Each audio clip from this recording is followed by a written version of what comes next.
अब ठाकुर श्री जगन्नाथ जी को शांति पड़ी कि हाँ अब ठीक है, झोंपड़ी में रहता है,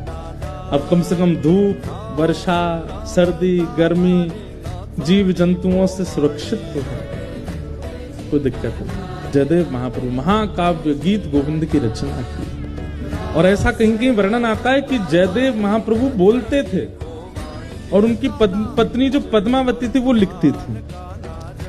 वो उनसे लिखवाने का क्रिया करते थे। ठाकुर जी की अंतरंग लीलाओं को वर्णन करते और पत्नी से कहते तुम लिखो। दोनों दंपति मिलकर के महाप्रभु जगन्नाथ जी के यश का गान कर रहे हैं, ठाकुर जी की लीला का स्मरण कर रहे हैं।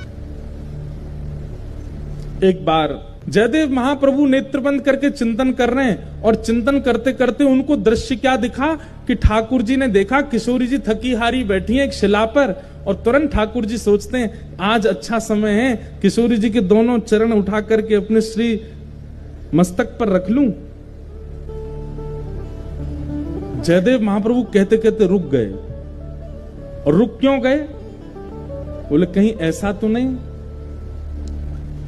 कि ठाकुर जी और किशोरी जी के इस भाव को मैं जो देख रहा हूं मेरी पत्नी किसी अन्य भाव में ले जाए, कहीं ऐसा नहीं हो कि इसके चित्त में यह भाव आ जाए कि ये परमात्मा है,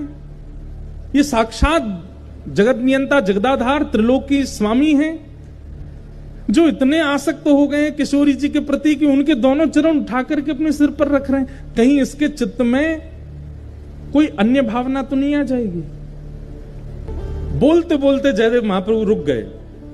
और तुरंत मन में विचार किया कि मैं अपना नित्य क्रम कर आता हूं और इसको मैं थोड़ा परिवर्तित करके बोलूंगा, ऐसा कोई भावना आवे जिससे इसके चित्त में कोई दुर्भाव प्रकट हो जाए।